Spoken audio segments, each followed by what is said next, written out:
It is absolutely crazy that Trails fans didn't even have to wait a year for the follow-up to Trails Through Daybreak. This series has become one of my favourite JRPG series, and I could not wait to see how the Calvard arc concluded. Fortunately for us, NIS America and Falcom are doing everything they can to get these games to us as soon as possible, and I appreciate that so much. So, what can you expect from the next installment in Van Arkrides' adventure? Well, much of the same. Most of the things that we loved about the first title are back, including the great cast of characters, and there's even some brand new additions to help elevate some of the systems to the next level. But as a whole, is it up there with the best that Trails has to offer?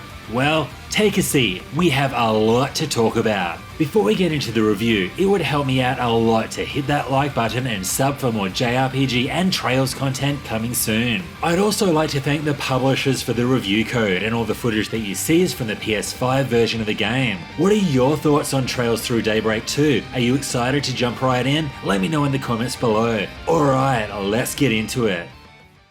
Daybreak 2 looks, feels, sounds, and plays almost exactly like Daybreak 1, which comes to no surprise. The majority of the locations that you explore are the same from those of the original game, but there are some new sections that open up within these familiar locations, such as the new sectors around the city of Edith. Calvard is a really big place, and I really would have liked to see a bit more of it. Now, Falcom are wizards at creating incredible soundtracks, and there are some great tracks this time around, but I did feel that there were less standout tracks than usual, and it just wouldn't feel right not to mention one of my gripes of the Trail series, the half-voiced cutscenes. Are they still there? Yep. Do they still annoy me in ruining the scene's immersion? Yep. Are they ever going to fix this issue? I really hope so. Alright, story time. This is my favourite thing about the entire Trails series. The game takes place shortly after the events of the first game and begins with Van and Elaine investigating a series of bizarre murderers. Turns out that the mysterious culprit can take a form similar to that of Van's Grendel, and this mystery also intertwines with the search for the 8th and final Genesis. If this means nothing to you, then you either have a really bad memory or you haven't played Daybreak 1, which, let's be honest, really is necessary if you plan on following the story. There is a recap video at the start, which was a nice way to refresh my memory in a few areas, but if you're choosing this game as your starting point, best of luck to you. Now, as you would expect, Daybreak 2 features your typical Trails storytelling style. That is, loads of time dedicated to world building and character development, with the result being some incredibly slow pacing but also some incredibly high moments. The game is divided into chapters, with most chapters moving fairly slowly up until the climactic endings, which were my favourite parts of the game. There's one section, for instance, that places a huge focus on Ren, who is one of my favourite characters in the whole series, and I loved this so much. In many ways, Trails is the gift that keeps on giving and really treats its longtime fans right. But while there were some standout moments, I enjoyed the story of Daybreak the least out of all the Trails games in the entire series, and there are a few reasons for this. Firstly, the large majority of this arc just feels like a filler episode in the overall scheme of the entire series. I really wanted more in this area. Next, there are too many story-based reasons that require you to fight your allies. This happens a lot, and to me it felt illogical, forced, and repetitive most of the time. Then there's Chapter 3, which is an absolute lengthy slog and probably the least interesting chunk from the entire Trails series. And finally, we have the new storytelling mechanic unique to Daybreak 2. This time around, the Genesis grant the ability to reverse time. So basically, if you die through a story event, time will reverse back and you'll have to deal with things differently. This mechanic is entirely linear, meaning you always go back to the same spot prior to your death and always deal with things in a single alternate way. This happens so often, and it really feels unnecessary, especially because there's no choice given to the player. And another thing, if you've played all of the Trails games, you'll know how rare it is for characters to die. Even when they do die, they surprisingly find a way to have not died. This is a bit of a running joke.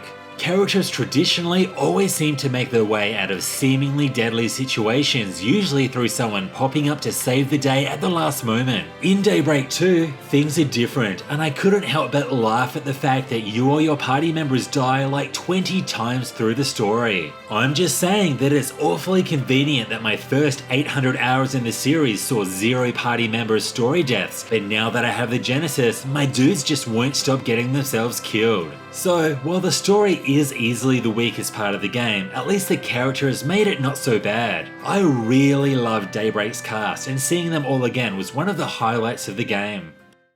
Now, let's talk about the combat. Daybreak 2's hybrid system is as amazing as it was in the first game, but adds some impressive new features to take things to another level. If you haven't played the first, essentially, you're able to run around and attack enemies in the field. This will allow you to quickly defeat smaller enemies or weaken larger enemies prior to initiating the turn-based battles. The action combat in Daybreak 1 was fairly simple, but Daybreak 2 offers a few new features to enhance this system. First of all is the use of quick hearts, which can be activated by holding triangle and attacks multiple enemies in the area. Then there's the ability to unleash a powerful combo attack with an ally after perfectly timing a dodge. Now, this action combat still is very limited compared to dedicated action RPGs, but these new additions do help make it that little bit better. The real MVP here, however, is the turn-based system.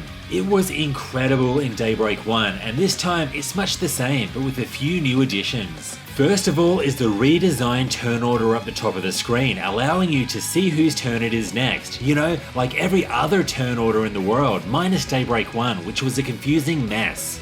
The stun mechanics are also given more clarity, and when you do stun an enemy, you can use a shard boost to add an additional combo attack called an EX chain. This provides a lot more reward for stunning the enemy, something that was lacking in the previous entry.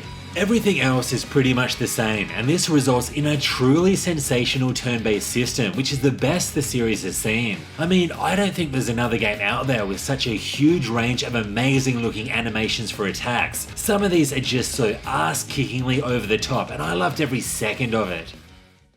Daybreak's 2 RPG upgrade mechanics remain much the same as the original, and this is a really good thing. You have your holo cores, art drivers, and loads of quartz to set to provide your characters with passive buffs. At the start of the game, you'll be placing these quartz just for their individual enhancements, but later in the game, when you have access to far more of them, you'll be strategically placing them for the additional bonuses. While this is very much the same experience as Daybreak 1, I still had a load of fun doing it all over again. Now, Daybreak 2 has one major new addition to the upgrade mechanics, which, if I'm being honest, I'm surprised it took so long for them to implement.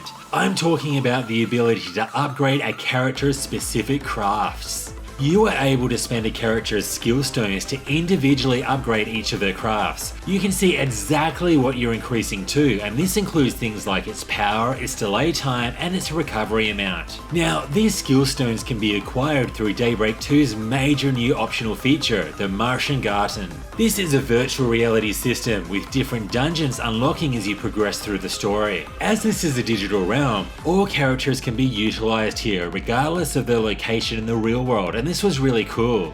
Each of these dungeons is made up of various areas, and you can choose which path you wish to take all the way to the final boss fight. Getting through each area requires you to complete the objectives, some of which include destroying a certain number of objects or defeating a certain amount of enemies. Now, the shard tokens that you collect here can be used to analyze mystic cubes, which provides loads of rewards from costumes to music, and it always felt good to smash these open when I accumulated enough of these shards. The addition of the Marchen Garten was certainly welcomed and absolutely necessary in breaking up the story, as it's usually the only place to go if you want to get back into the battle and grind.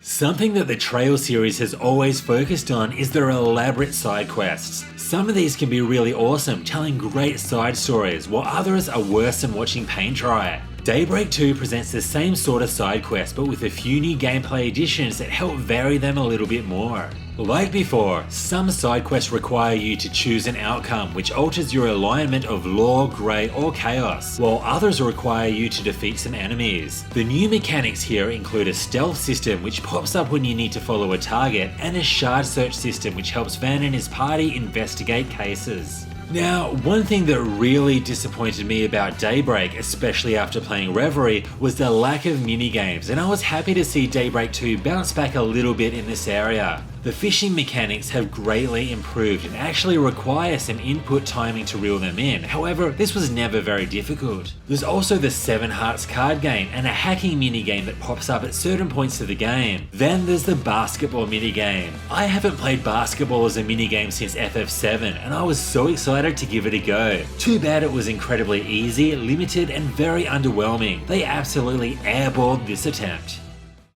Trails Through Daybreak 2 gave me a lot of what I wanted from the second chapter of the Calvard arc, but it also fell short in one specific area, and that just so happens to be the most important part of a Trails game for me. The story was very underwhelming and felt like a filler episode in the grand scheme of things. Then there's a lack of new locations, and there's also Act 3, which was one of the least engaging chunks of the entire series. A big reason for this was the route system, which resulted in the constant backtracking in time after a story-related death. But the story isn't all bad. There still are some really great moments, and this is made possible thanks to the great cast of characters who I have grown to love. The hybrid combat from the original is back and better than ever. This is definitely my favourite combat in the series, and I can't wait to see how it can evolve even further in future Trails titles. And while Daybreak 2 looks and feels almost exactly like Daybreak 1, there were some positive additions such as the enhancements to the combat, the Marchen Garten, and improvements to the fishing minigame. And just one last thing, I say this every time and I'm going to keep saying it until something's done about it. These half voice acted scenes really impact the quality and the immersion of the cutscenes. Why is Trails the only series ever that does this? Despite being my least favourite Trails game so far, for the most part, Trails Through Daybreak 2 was still a very enjoyable experience and should absolutely not be missed if you're a fan of the series. Just don't expect it to reach the highs of some of the other powerhouse titles such as Sky SC. Are you excited for Daybreak 2? What are your thoughts? I would love to hear about it in the comments below. This was Hellfire RPGs, thanks for watching. If you liked this review, it would help me out a lot to hit that like button and sub for more JRPG content coming soon. See you next time.